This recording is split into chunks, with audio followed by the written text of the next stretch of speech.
Okay. So, Om Sahana Bhavatu Sahano Bhunaktu Saviryam Karavavahe Tejasvinavaditamasto Ma Vitvishavahe. Om Shanti Shanti Shanti. Sadashiva Samarambham Shankaracharya Madhyamam Asmadacharya Paryantam Vande Guru Paramparam. Om Shri Gurupyo Namaha Harihi Om. So welcome to today's talk. And today we'll be talking about Karma Yoga. So a very important topic. And in the interactive session in a fortnight, we'll be talking about the practical aspects. So today is the talk. And the objective is to look at the essence of Karma Yoga, what we actually mean by it, and what it is not as well, and also understand the importance of Karma Yoga in our life. So it is. It can seem a bit theoretical, but actually it isn't at all. It's 100% practice, and it's something that we can that we can make part of our life. So we'll think of it as something very practical. So I shall begin by just saying that karma is a word that's used to mean action here. So when we're talking about karma, it's referring to action. So before we delve into the issue of Karma Yoga, I wanted to sort of talk a little bit about what I have termed as unrealistic or expectations that we sometimes have. So I guess by nature, we are very averse to problems. Okay, so none of us would say, actually, I love problems. I want to feel unhappy. I want to feel challenged all the time. I mean, you know, nobody feels that way.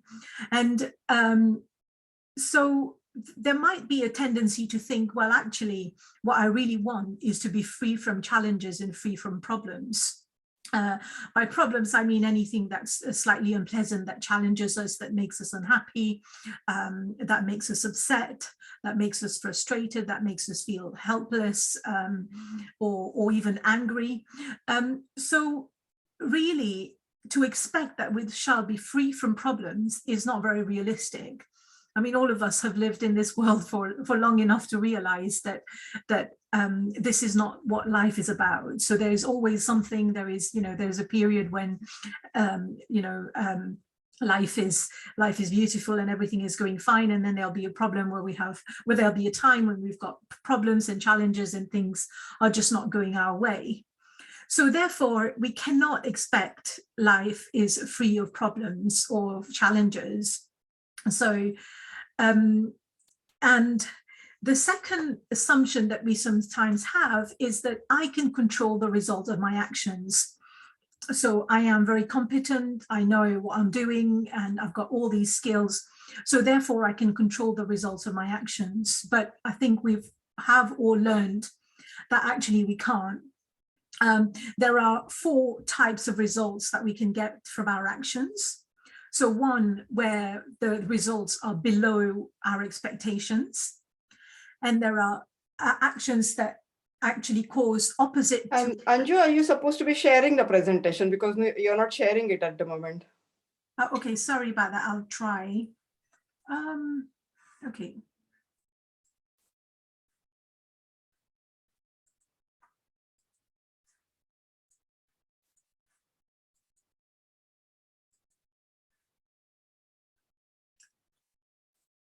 Can you see it now?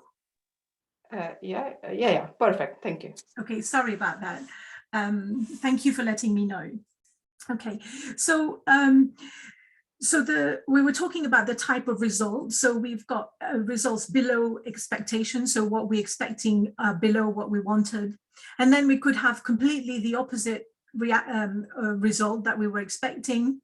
And we can have results that are above our expectations. So we wanted something and then we've overachieved, or something has just turned out to be brilliant.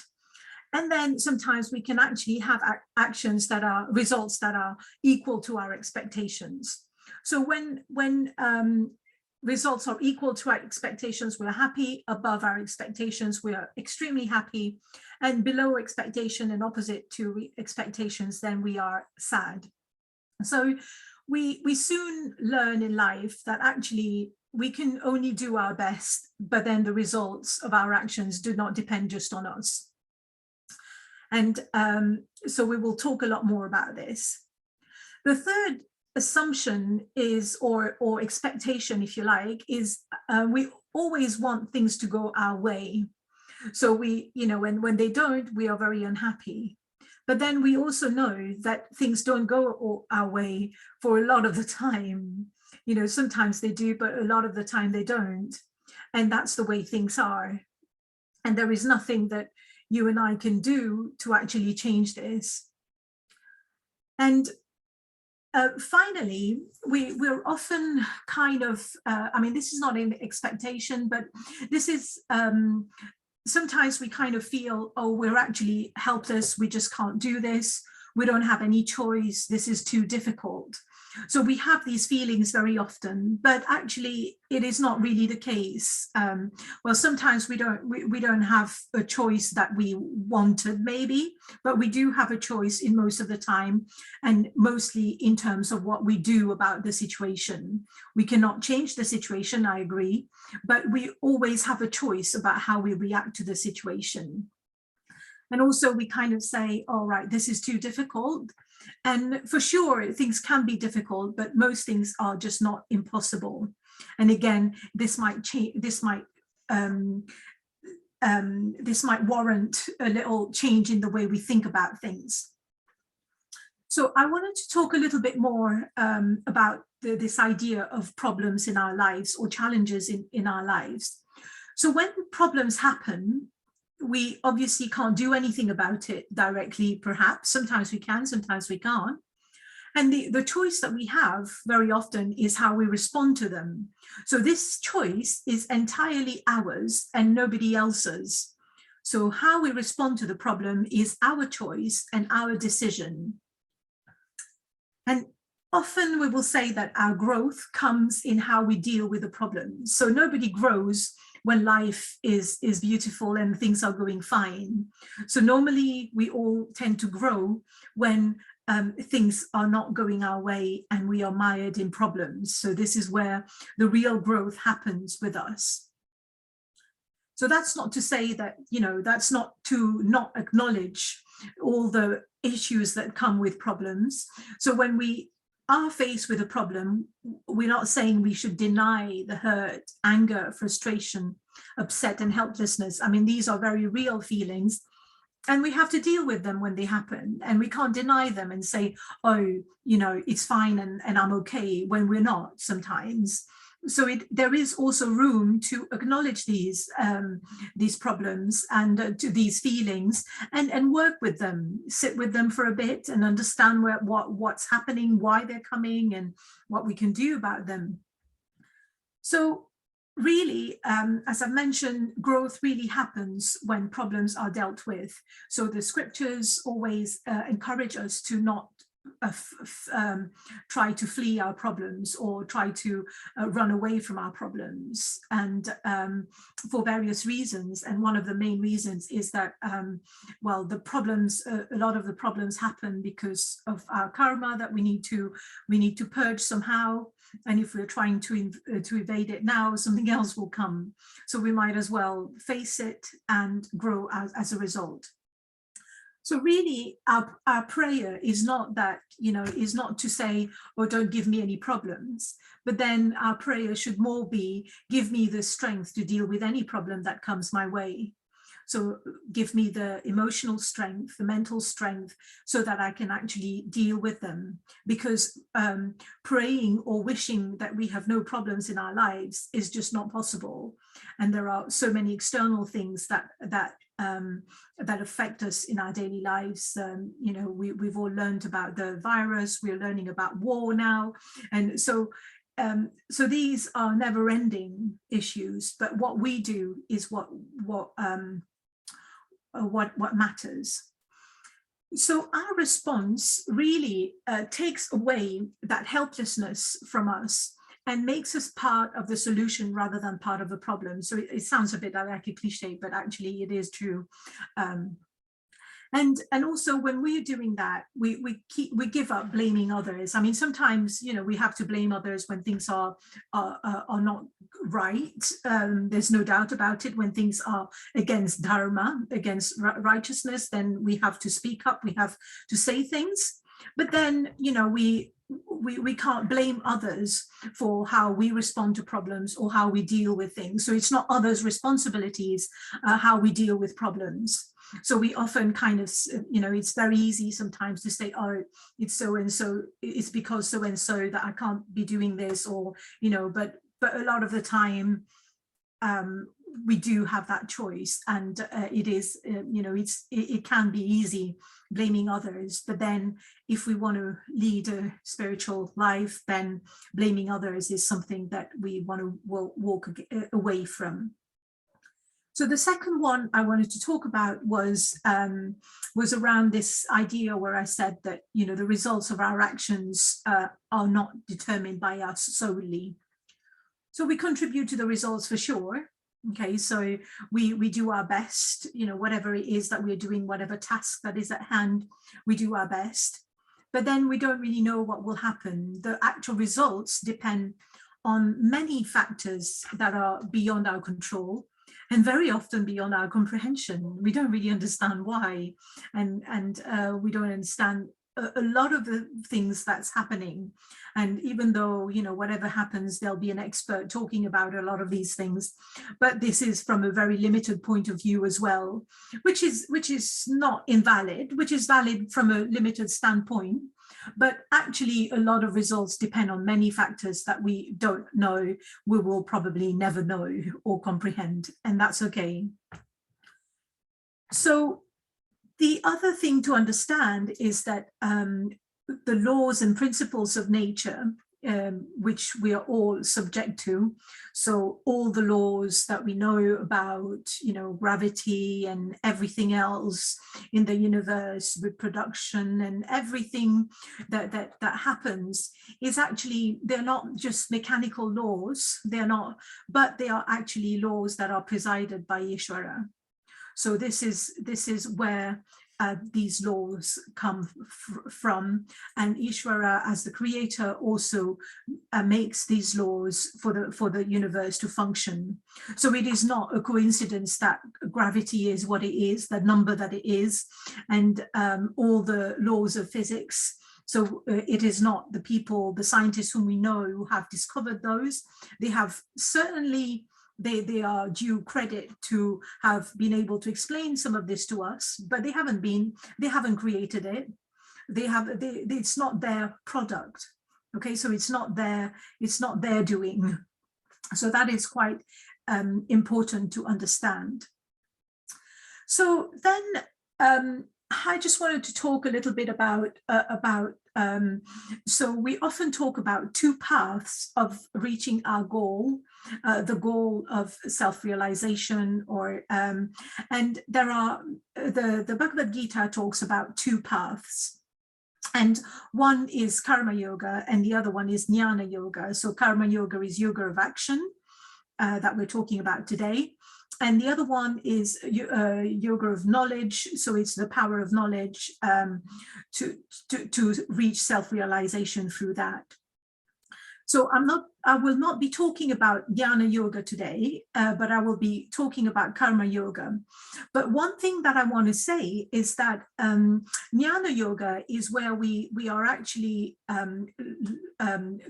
studying the scriptures in detail, assimilating all this knowledge, but also meditating and doing all the related practice. So we actually realize the self and experience the self ourselves. So that is that path where we're spending hours in meditation, where we are spending a lot of time studying the text. So what is the role of karma yoga? Karma yoga is, if you like, the preparatory work that needs to be done so that jnana yoga is possible. So sometimes you can say, oh yeah, but so-and-so has gone directly to jnana yoga in this lifetime. That may be the case, but then it may be that they've done all the preparatory work in previous births. So without karma yoga, we can never get to the intellect that we need to help us on the path of jnana yoga. So therefore, this is why the emphasis is a lot on karma yoga for people like us who are living in the world, who've got lives, who are not full-time, who are not pursuing the spiritual life full-time, or if you like, who've got other jobs and who've got families and other commitments and other things to take care of in our lives. So therefore karma yoga is super, super important, and probably the most important one that we need to be focusing on. And there would be many ways that I will talk about karma yoga today, and so just trying to make it really simple and really getting the gist of it. So really what karma yoga means is that I have to do good for myself and the society. So it's not just about me, but it's about the society as well. So this is what I sometimes call is living a life of dharma.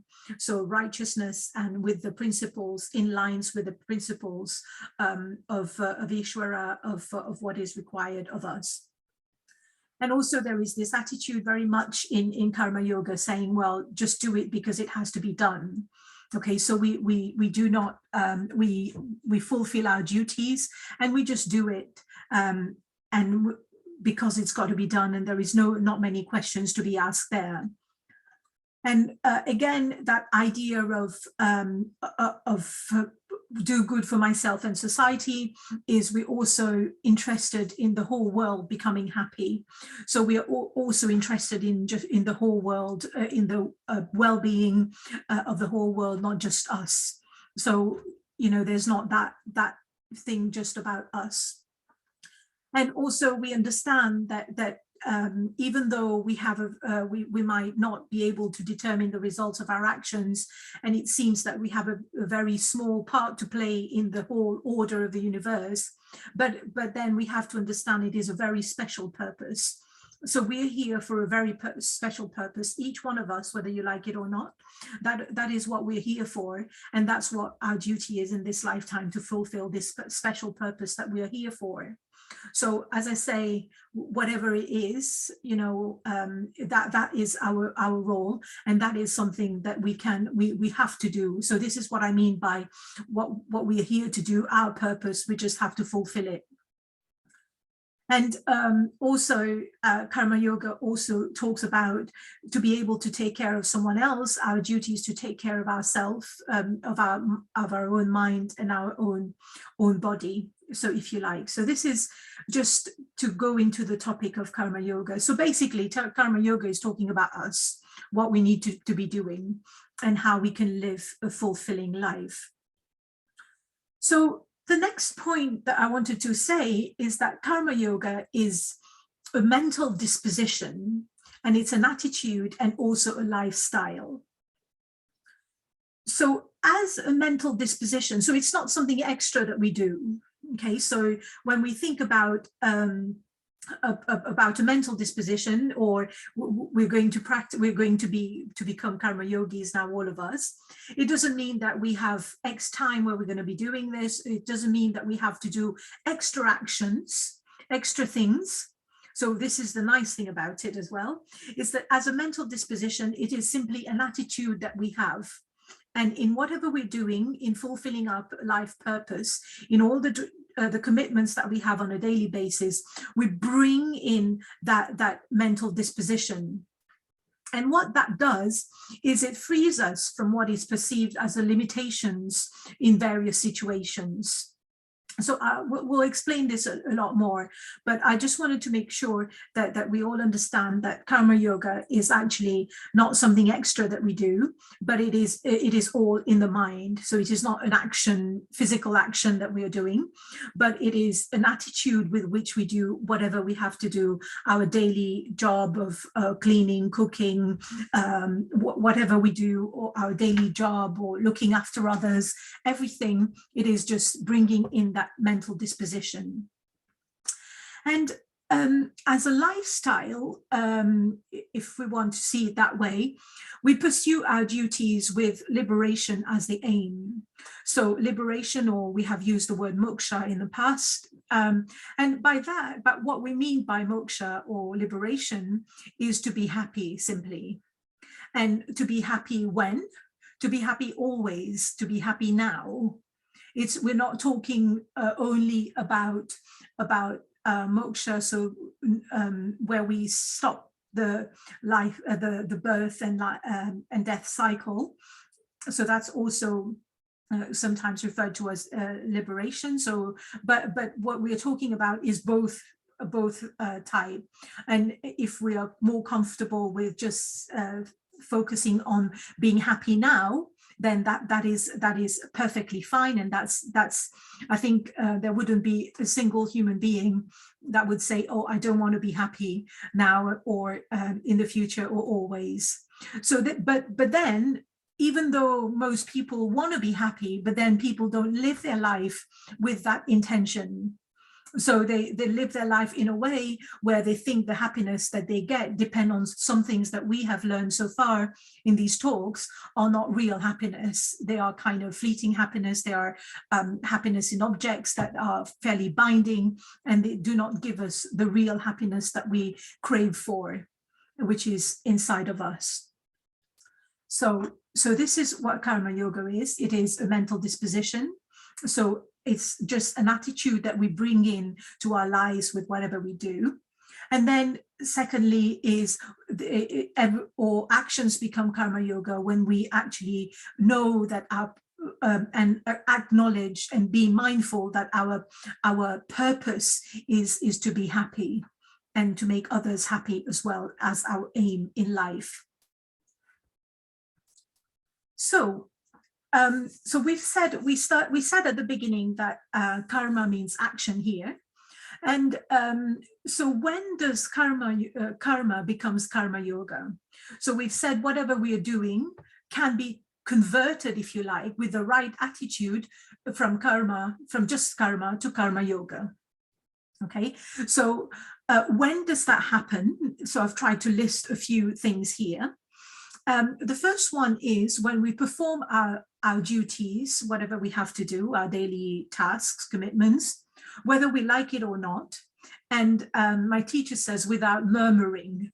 You know, sometimes when we're doing something that we don't like to do, we just go and mumble and do it and begrudgingly and just be completely unhappy when we're doing it. So I don't know if that's something that resonates with you, but you know, doing it with a bit of an attitude and a bit of yeah. So I hope I'm not the only one who experienced that. And so if I am, then that's good. So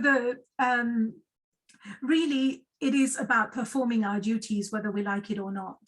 And again, so that brings this idea of like and this idea of like into this.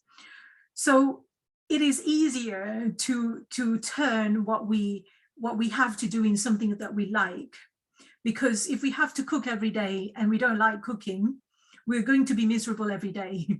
So what a karma yogi says is, well, what a karma yogi does is whatever that's got to be done, they develop the love for it and do it with that sort of right attitude to make it into something that they end up liking. You know, even that was not the case at the beginning, and it is very possible. So when we kind of do all our duties with that attitude, whether we like it or, so sometimes at work, if we're working for other people and things are not going our way, and, when we don't like things, and then we're just very angry about it. But then, this is our duty. This is part of our what we have to do in this life. And the sooner we come to terms with it, the better it is for ourselves. And if we think, for those of us who kind of have jobs at the moment, so we, jobs outside the house, and if we spend 8 hours a day at work being miserable, then we're not pursuing moksha, are we? We're not pursuing the art of being happy now. So therefore, we better devise something that will make us happy. We can't change our job, we can't change our bosses necessarily, where we can change our job, but then, something else might happen in the other job, perhaps. But unless we change our own disposition, then things will always be problematic. So yeah, that's what number 2 says. So like what we have to do, rather just do what we love. I'm not saying we shouldn't do what we like. We should certainly do that, but we also have to do some things that we don't like to do. I mean, as children don't like to go to schools, but then parents make them go to school. Okay, so it's the same sort of things where we sometimes have to do things that we don't have to do. So the other 2 points to understand is that actions are performed with a reverential acknowledgement. So everything with this attitude of worship, if you like, and with the attitude that everything's are presided over by Ishvara, and the fact that we can perform any action ourselves is a blessing of Ishvara. Okay, so whatever happens in the universe happens because of Ishvara as the creator and the preserver. So the prana, the life force that is making us do things, that is making us talk, that is making us listen, that is making us do various actions, is due to prana, due to the Atma, and this is Ishvara. So we have to understand these actions and perform them, acknowledging that everything that we are able to do is because of a blessing of Ishvara, without which we can't do anything. So we also understand with that worshipful attitude that Ishvara is the giver of results of our action. So Ishvara is not partial to what we get. Whatever we deserve, whatever we have done in, recently or over lifetimes, then Ishvara is the one who actually gives us these fruits when the time is right for us. And we accept those gracefully. So very often when we are trying to look for the cause of things, it can be quite futile, and it can be things that we can't actually try and look at at a causation effect. So because of this, this is what's happening to me. We can't really say that, and we don't really know that, and we won't really know that most of it. So, and then the point that I made earlier on, just to say that once we are consciously pursuing liberation as our aim, as our goal in life, then this is when karma becomes karma yoga. So when we're clear what we're doing it, what we're doing it for, and also when we are doing it, acknowledging the presence of Ishvara in our lives. And that's what makes karma into karma yoga.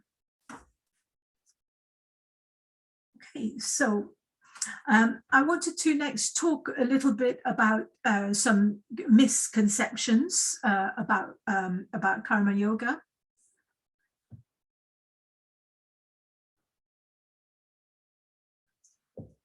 So we should not confuse karma yoga with karma theory. Okay, so karma theory is cause and effect, so that's different. It's got the word karma there, so that's a little bit different, but the way we are looking at karma is action. So sometimes you can see that people say, if you've ever been to an ashram or to a monastery or wherever, where you kind of there is a time during the day when people are expected to help out a little bit with the running of the place.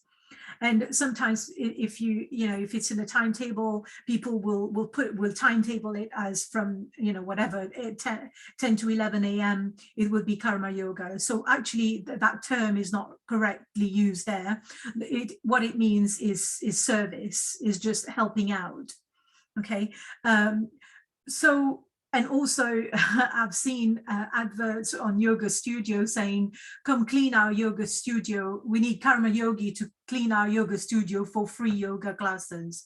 So this is not really what we mean by karma yoga at all, right? So this is seva in the Hindi word, for those who know, or the Sanskrit word, and or otherwise it is service. It is just helping out. So the reason why this is important is just to understand that there is no fixed time for karma yoga, right?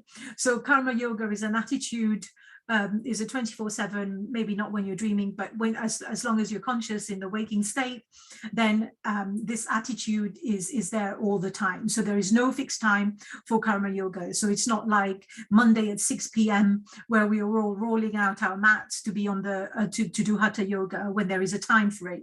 So karma yoga is not like that at all. Karma yoga is in our mind, and as I said, mental disposition or a lifestyle. Okay, so that's important to understand. Sometimes when people talk about karma yoga, they say, "Oh, we should not expect results of our actions." Now, that's not correct at all. So, I mean, we only act, we only do something because we expect a result, right? We eat because we expect our stomach to be full and for us to feel satisfied, for our body to feel nourished. Everything that we do is with a purpose, otherwise we won't do it. So we're all expecting a result for every action. So no actions is performed without expectation of a result, right? So that is completely incorrect. However, what sometimes people might be wanting to say is that we shouldn't get attached to the results. So whatever results that come, then we should accept it as the blessing of Ishvara or as an offering. So you would have heard, if you've been to a Hindu temple or anything, you would have been given prasad, which is an offering. Sometimes it can be nuts, it can be sweet, it can be something that you drink, or in other cultures as well, this is given as an offering. So really, the attitude with which we receive those offerings is the attitude with which we receive the results of our action. So we just accept it, whatever is given to us.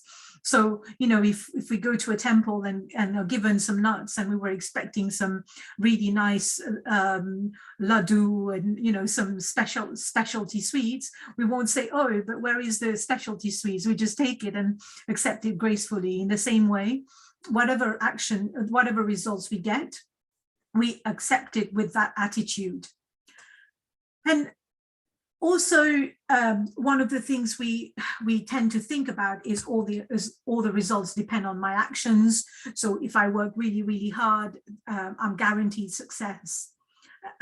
It is a big contributing factor, no doubt, but it is not the sole factor. So we sometimes work really hard, but then we still don't get what we were expecting, and that's perfectly fine. So we contribute to the results, but we do not control them. So this is something that we have to understand. And also, so this is a point that I've already talked about, is we sometimes think that, everything happens because of our own efforts, qualities, which is true to a certain extent. But the question is, where do these qualities come from?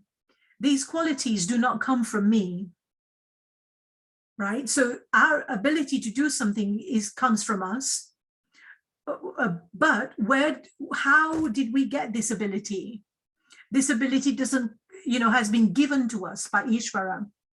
So it is not so that is quite important to understand, that all these, so here, for those who understand, it's a Kriya, Icha, Jnana, Shakti. So these are the power of action, the power of desire, the power of knowing. All these are faculties or qualities that are bestowed to us by Ishvara. And we have to understand that, because a lot of time people kind of say, right, so people who don't acknowledge the presence of Ishvara in their life, they will say, oh, it's all my doing, there's nothing to do with Ishvara, this. But then what they fail to understand is, where did that come from? You know, so they all say, oh, got it from my parents. So then where did your parents get it from? Where did the whole life come from? Where do all these come from? So if you just go back, and then there will be a point where actually, you know, people get stuck and won't know where all these things are coming from. So we know that actually everything happens, everything that we can do, or however brilliant we can be sometimes, is thanks to the power of Ishvara. Okay. So the next thing I wanted to talk about is what happens when karma becomes karma yoga. So we've now talked about the karma, and it becomes karma yoga. So we've explained what makes it karma yoga. But then what happens when it becomes karma yoga? So what is the sort of question that we're going to be looking at now. So for a karma yogi, there is never any failure. So that word failure or feeling inadequate doesn't exist. So a karma yogi, as karma yogis, we stop judging ourselves on the basis of outcomes of events. So sometimes, you know, if we're doing something wrong, we say, oh, I'm a failure. Or, you know, we sometimes are very harsh with ourselves and say, oh, I'm hopeless at this, I'm useless at this, I'm therefore no good, and we get very frustrated with ourselves. But as karma yogis, we understand that we are not, we know that whatever results that we are judging ourselves by is simply an outcome of circumstances and events that are not all dependent on us. Okay, so therefore we cannot think of anything as a failure or of us as a failure. So we understand the role of circumstances. We understand that these are things that happen. These are, you know, when things haven't gone our way, this is also Ishvara's blessing. And why it has happened, we don't know, but that's the best thing that needs to happen to us at the time. So that as karma yogi, this is our attitude. And it is very, very powerful, because it then gives, you know, sometimes people can lose their self-esteem saying, oh, I can't do this or whatever. But as karma yogis, this is perfectly fine. There is no such thing as failure. Something hasn't gone, you know, the results anticipated haven't been achieved. That's fine. Maybe I should try harder, which I will. That's no problem. But it is fine. It doesn't define who I am. It doesn't preclude failure or, you know, underachieving or whatever you'd call it the next time. So that is something really important to understand for a karma yogi. So for a karma yogi, this word failure gets erased from the dictionary. The second point I wanted to talk about is this shift of responsibility. So we take responsibility for our actions, and also we recognize that the ability to perform these actions is a blessing, and the results too are blessings. So we take the actual action as a blessing. So we are operating in the order of Ishvara. So whatever we do, we are doing for Ishvara in this order of Ishvara. So therefore it's an act of worship. And similarly, whatever results we get is a blessing, and that is an act of worship as well. So therefore, it is a way of bringing Ishvara in our lives all the time. And we take responsibility for our well-being, for our actions, and we don't kind of blame other people for how we feel. And that is quite powerful as well, because once we take that control and, you know, and understanding that it's part of Ishvara's order, things change quite a lot. Then the other point is, well, when we keep performing things without the karma yoga attitude in real life, you know, we see that people work like mad and workaholics, and work to the point that people get exhausted or even burn out. Okay, so worldly jobs or worldly actions done too much can lead to burnout. However, the same thing, if we change our attitude in a way and understand our purpose and have a clear sense of priorities, then we work efficiently in line with Dharma. And this gives us a different energy to do things. So we would not then be doing more than we need to do. We wouldn't then take on too much more than we can chew. And also whatever we do it with an efficiency that is quite remarkable. So the whole energy that we have to do these things becomes very, very different. So we do it with so much love, with so much act of worship, with the blessing of Ishvara in our life, that everything just becomes very easy, and everything just becomes quite not so draining as other activities can potentially be if we let them be. So sometimes you might see the lives of people who are karma yogis and who are doing so much in their lives, and you know, teachers who are teaching so much, and who are also writing so much and doing everything else, and you think, how can they do that? And you know, how come they can do that and we can't do that? And that's this energy that is given to them, that they experience in their lives with the right attitude as well. So it's nothing as superhuman. It's nothing, you know, it's nothing mystical about it. But it is that real energy that we get that makes things very, very different for us. Then, the other thing to understand as well is what happens when karma becomes karma yoga. So then there is a shift from resistance to acceptance. So we no longer resist things, you know, things that we can't change, things that we can't do anything about, and we accept them. So we then learn to go with the flow.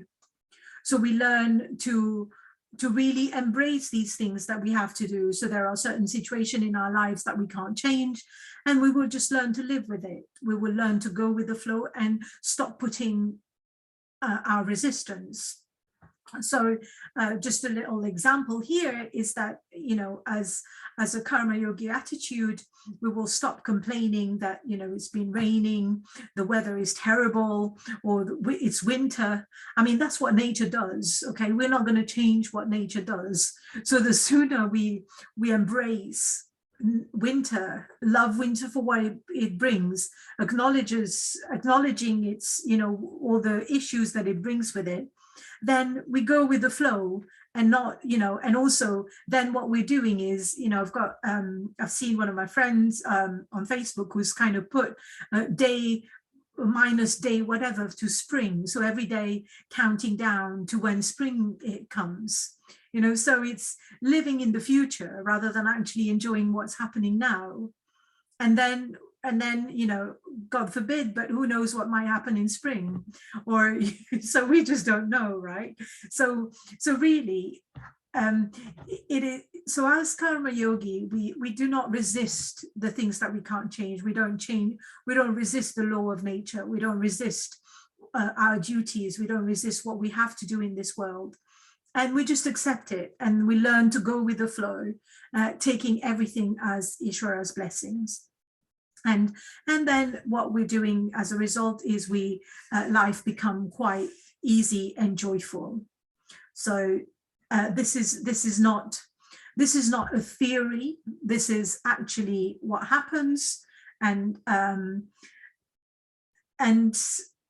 so if you don't believe it, practice it for at least 41 days and see what happens, or what starts to happen. So then these are really some of the things of what happens when karma becomes karma yoga. So it is a no-brainer that it actually really changes our lives, not by changing anything that we have to do, by living exactly on the external side, nothing changes, but it all happens in the mind and in the intellect. This is where everything changes. And the whole experience, I mean, what we experience we experience everything through our mind and through our intellect, and that's where the whole change happens. And it's not visible to anyone. So a real karma yogi, you would not necessarily be witnessing what they're doing, but it is their state of mind that we're talking about. So this is part one of what happens when karma becomes karma yoga. So that's not it. There is part two now. So it gets even better. So then what happens is once we live with this attitude of acknowledging everything as Ishvara's blessing, then we don't no longer feel helpless. And whatever happens, we know that we can deal with it because there is no such thing as failure. And we also know that we have the mental strength to deal with whatever happens. And we also know that we can change the way we react to problems a lot of the time, and that will make us not feel helpless. So this is very important and a very, very powerful thing that happens. And then, as I've said before, so we're enjoying more and more what we have to do. So what we have to do becomes joyful, and we do it with love and with a lot of pleasure. So even though, you know, all the problems that we know exist, even though, you know, we might still feel that there are some issues with work, we might still think that you know, there is corruption at work or whatever, or bosses are not delivering, or you're having to make up for other people's incompetence or whatever. All these will not change, but we will not be resisting it. We will start enjoying things that we need to do, and therefore that kind of changes the way we perceive things that we have to do. So slowly our personality changes, our values change as well. And some of the things that we once thought very highly of or thought were very important no longer become important. And some of the things that now are important, we feel are more important. And this is a very important point. The next one is we're no longer slaves of our likes and dislikes. So I haven't talked a lot about likes and dislikes, but basically all the actions that we do is from our likes and dislikes. So there's nothing wrong with having likes, and it is not possible to live life without having likes and dislikes. Okay, so these comes from our impressions, and these are things that we cannot change. And even a realized person will have likes and dislikes, but the way they deal with these likes and dislikes is going to be very different from how we deal with it. So for a karma yogi, likes are not, likes will not dictate what we do. So, you know, we'll still have them, but we will not be spending all our time chasing our likes. We will not be thinking, using every moment of every day, thinking of our likes or our dislikes or focusing on them. So this is what happens. So we've talked about this thing of changing what we have to do, to love what we have to do. So we are working on our likes and our dislikes during karma yoga. So with the right attitude, these likes and dislikes become a little bit less strong and a little bit less binding, if you like. So then what happens is our mind and intellect become calmer, and purer. I mean, purer is probably not a very helpful word, but what I mean here is our minds and intellect are become clear and not too cluttered. And what for? As we said earlier on, is karma yoga as a preparation for jnana yoga. So therefore it creates space, it makes the intellect and the mind available for the pursuit of spirituality. So once the mind and the intellect become more available, the knowledge, the Vedanta knowledge becomes easier to understand.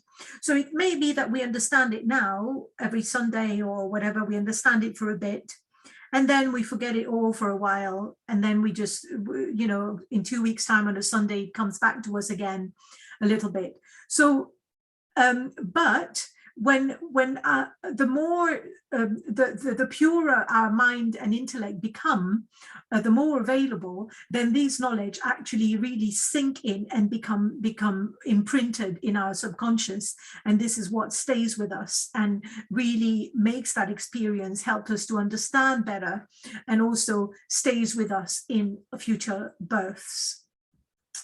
So so this is very important. So this is, as you know, as we keep practicing karma yoga, this will make us become more eligible to practice jnana yoga and to keep on progressing on this path. And so our interests also change. So some of the things that, you know, we'll find that we might become a little bit more introverted, and our focus is more inward than actually in the sense objects of the world and other things that maybe our friends like more. And we find that we become, there's a stronger desire to seek the company of like-minded people. We want to be listening to good spiritual discourses, so not any rubbish, not anything that we can't discriminate against. And also we you know, the thirst to know, the thirst to discover more and understand more, addressing our doubts becomes stronger and stronger. So this leads us to become a lot more content, more compassionate, and generally happier. So that doesn't mean that we don't have ups and downs. I mean, as human beings, this is always going to happen. We're always going to be having ups and downs. But what we will find is that they'll be not long lasting, and we won't find them overwhelming. So essentially, what happens is life becomes even more joyful than it was on the previous slide of what we were talking about. So therefore, in summary, what karma yoga is or there are 5 points to summarize this. So first, karma yoga is where we've got a clear purpose and goal in life. So which is happier now, happiness now and in future. Every action that we do, that we perform it as an act of worship, as an offering to Ishvara. So it doesn't mean that we have to bow down. It doesn't mean that we have to offer a flower or whatever, but it could just mean that, you know, when we're doing our work, before we start, we can just have a little intention in our mind of what we're doing. And this is, you know, this is my job as part of Ishvara's order, and I'm going to give me the strength to do it to the best of my ability, and this is my offering to you, sort of, you know. So it's just a mental attitude, but a sincere one. Then also the results from action are perceived as Ishvara's blessings. We also we accept any results from actions with that same attitude of worship. We gracefully accept all results, and we understand that we're not a controller of results, but we are a contributor. Okay, and also we can get rid of this I-ness or my-ness. So as we've said earlier on, everything happens thanks to Ishvara's grace. Everything happens through us thanks to the blessing of Ishvara. And of course, I'm there too, but I happen to be at the right place at the right time. So all the abilities, all that make me great, all that make me able to do the things that I'm good at, or even not good at, is bestowed to me by Ishvara. So they're not my own. They are given to me. I've been blessed with them. So this is the attitude that we ought to have. And then what a karma yogi also does is the karma yogi is not worried about the future. So karma yogi accepts whatever comes, whatever will come. Karma yogi is not bothered about what will come in the future to begin with, but whatever comes now, karma yogi accepts, and with grace, knowing that, you know, whatever happens, I will be all right. And Ishvara is there and is looking after me. So this is also very crucial in these times where people are very anxious about what's happening on the world front. So so therefore, as karma yogis, we can practice of being in the now, practice doing what we're doing, being completely engrossed with what we're doing with this worship, attitude of worship, and hence not be worried about the future. So that is all I wanted to talk about in today. So today we've kind of looked at what karma yoga is. So I haven't used too many examples, but we will do that in our next session, in our interactive session, where we're going to be discussing in a lot more detail practically what it means for each one of us, and how we can start, if we are not already doing, how we can bring this into our lives. And then I will answer all the questions as well. So what I would ask is, before the next session, is to probably re-listen to this, re-look at this material to make sure if you've so you understand everything, and whatever you don't, to bring them to us so that we can discuss. So we will now end. Om.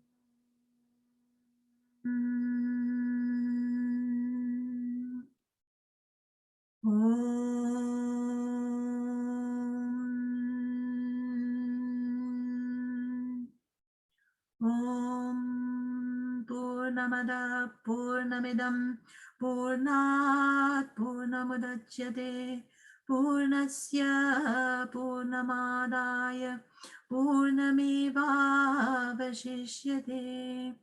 Om Shanti Shanti Shanti. Harihi Om. Shri Gurubhyo Namaha. Harihi Om.